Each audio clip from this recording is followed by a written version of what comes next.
আসসালামু আলাইকুম প্রিয় শিক্ষার্থীবৃন্দ, কেমন আছো তোমরা সবাই? আশা করি সবাই ভালোই আছো। তোমরা যারা নার্সিং নিয়ে পড়তে চাচ্ছ তাদের জন্য সুখবর আছে। এই ভিডিওতে নার্সিং ভর্তি বিষয়ক সকল তথ্য নিয়ে আলোচনা করব। তোমরা দেখতে পাচ্ছ দ্য ডেইলি ক্যাম্পাস কিন্তু একটা নোটিশ প্রকাশ করেছে আজকে 8 জানুয়ারি 2026 তারিখে 4:52 কি প্রকাশ করেছে? নার্সিং ভর্তি বিজ্ঞপ্তি প্রকাশ, জেনে নিন খুঁটিনাটি। তো আমরা বিস্তারিতভাবে জেনে নিই নিচে। এখানে দেখতে পাচ্ছ সরকারি স্বায়ত্তশাসিত ও বেসরকারি নার্সিং ও মিডওয়াইফারি শিক্ষা প্রতিষ্ঠানে 2025-26 শিক্ষাবর্ষের ভর্তি বিজ্ঞপ্তি প্রকাশ করা হয়েছে। বিজ্ঞপ্তি অনুযায়ী আবেদন শুরু হবে 12 জানুয়ারি এবং ভর্তি পরীক্ষা অনুষ্ঠিত হবে আগামী 27 ফেব্রুয়ারি। এখানে দুইটা ডেটই কিন্তু ক্লিয়ার করে বলে দিছে। নিচে আমরা আরেকটু পড়ি। বুধবার 7 জানুয়ারি বাংলাদেশ নার্সিং ও মিডওয়াইফারি কাউন্সিলের রেজিস্ট্রার এবং ভর্তি কমিটির সদস্য সচিব হালিমা আক্তার স্বাক্ষরিত এক বিজ্ঞপ্তিতে এ তথ্য জানানো হয়েছে।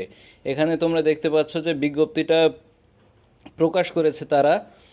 ঠিক আছে, এইটা অনেক ছোট ছোট অবস্থায় আছে, তাই তোমাদেরকে বোঝার সুবিধার্থে মেইন যে পয়েন্টগুলো সেগুলো আমি আলাদা করে রেখেছি। তোমরা দেখতে পাচ্ছ যে বাংলাদেশ নার্সিং ও মিডওয়াইফারি ভর্তি বিজ্ঞপ্তি 2026। এখানে তোমাদের এসএসসি এবং ইন্টার দুইটাতে পাশ করা লাগবে। এসএসসি তোমরা যারা 21, 22, 23 সালে পাশ করছো এবং ইন্টার 23, 24, 25 সালে পাশ করছো তারা শুধুমাত্র এখানে ভর্তি পরীক্ষা দিতে পারবা। এখানে কি কি যোগ্যতা লাগবে এখানে সেটা আলোচনা করছি। 4 বছর মেয়াদি bachelor of science in nursing, BSc in nursing যেটা, ঠিক আছে। এখানে তো দুটো ভাগ আছে, তোমরা জানো যে একটা 4 বছর, একটা হচ্ছে 3 বছরের। যেটা 4 বছর মেয়াদি সেটা আবেদনকারীকে অবশ্যই এসএসসি এবং ইন্টার বিজ্ঞান বিভাগে উত্তীর্ণ হতে হবে। অবশ্যই সায়েন্স থাকতে হবে দুইটাতেই, এসএসসি এবং এইচএসসিতে। এবং দুটি পরীক্ষার মোট জিপিএ 6.50 থাকতে হবে, 100% থাকতে হবে 6.50। তবে কোনো পরীক্ষাতে জিপিএ 3.00 এর কম হবে না। এবং শিক্ষার্থীকে এখানে আরেকটা জিনিস ক্লিয়ার করছে, শিক্ষার্থীকে এইচএসসি পরীক্ষায় জীববিজ্ঞানে ন্যূনতম জিপিএ 2.50 থাকতে হবে, যেটা 4 বছর মেয়াদি bachelor of science intake nursing যেটা। আর 3 বছর মেয়াদি যেখানে সেখানে তোমাকে এসএসসি এবং ইন্টারে পাস থাকলেই হবে। দুটি পরীক্ষায় মোট জিপিএ 6.00 থাকতে হবে এবং তবে কোনো একটি পরীক্ষায় 2.50 কম হবে না। এখানে যে সায়েন্স থাকতে হবে এরকম কোনো উল্লেখ নাই, তোমাকে এসএসসি এবং ইন্টার পাস থাকলেই হবে এবং দুইটা পরীক্ষার জিপিএ 6.00 থাকলেই হবে। এখানে তোমাদের পরীক্ষা পদ্ধতি হবে এমসিকিউ, কোনো লিখিত হবে না। পরীক্ষা পদ্ধতি হবে এমসিকিউ এবং 100 মার্কের পরীক্ষা হবে। এখানে তোমাদের কোন কোন সাবজেক্টের উপরে প্রশ্ন আসবে মানবন্টনটাও আমি আলোচনা করে রেখেছি। যেটা 4 বছর মেয়াদি bachelor of science in nursing BSc যেটা, সেটা বাংলা 15টা টিক থাকবে, গণিতে থাকবে 10টা টিক, ইংরেজিতে থাকবে 20টা, বিজ্ঞান বিভাগে থাকবে 40টা।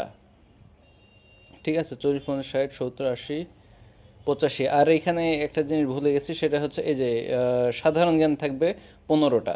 এই ইয়াতে 4 বছর মেয়াদি ব্যাচেলর অফ সায়েন্স ইন নার্সিংয়ে মোট এই 100 মার্ক থাকবে। ঠিক আছে। আর তোমরা দেখতে পাচ্ছ 3 বছর মেয়াদি diploma in nursing science and midwifery যেটা, ঠিক আছে। এটা আমার একটু বানান ভুল হয়েছে। এটা দেখতে পাচ্ছ বাংলাতে 20 মার্ক থাকবে, গণিতে থাকবে 10 মার্ক, ইংরেজিতে থাকবে 20 মার্ক, বিজ্ঞানে থাকবে 30, সাধারণ জ্ঞানে থাকবে 20। বুঝতে পারছো? তাহলে এখানে আর একটা জিনিস আলোচনা করছে, সেটা হচ্ছে যে অনলাইনে আবেদন শুরুর তারিখ 12 জানুয়ারি 2026 দুপুর 12টা থেকে আবেদন শুরু হবে। অনলাইনে আবেদনের শেষ তারিখ 31 জানুয়ারি 2026 রাত 11টা 59 মিনিট। অনলাইনে আবেদনের যে ফি তোমরা সেটা জমা দেওয়ার লাস্ট ডেট হচ্ছে 1 ফেব্রুয়ারি 2026 রাত 11টা 59 মিনিট পর্যন্ত। অনলাইনে প্রবেশপত্র ডাউনলোড শুরু হবে 22 থেকে 24 তারিখ, এই তারিখের মধ্যে কিন্তু তোমাদেরকে ডাউনলোড করতে হবে। বিকেল 5টা থেকে ডাউনলোড হবে, শুরু করতে হবে 22 তারিখ থেকে। ভর্তি পরীক্ষার সময় ও তারিখ এখানে বলে দিয়েছে যে 27 ফেব্রুয়ারি 2026, 27 ফেব্রুয়ারি 2026 তারিখে পরীক্ষা হবে এবং সময় হবে সকাল 10টা থেকে 11টা 15 পর্যন্ত, 1 ঘন্টা 15 মিনিট তোমাদের পরীক্ষা হবে। তাহলে এই ভিডিওতে সমস্ত কিছু তোমরা জানতে পারলা, কিভাবে মানে ভর্তির সংক্রান্ত সকল কিছু তোমরা এই ভিডিওতে জানতে পারলা। তো এই ভিডিওটা যদি তোমাদের ভালো লাগে অবশ্যই সাবস্ক্রাইব করে দিও এবং শেয়ার করে দিও, যাতে অন্যান্য সবাই এই ভিডিওটা দেখার সুযোগ পায়। তো ভালো থাকো, সুস্থ থাকো। আসসালামু আলাইকুম।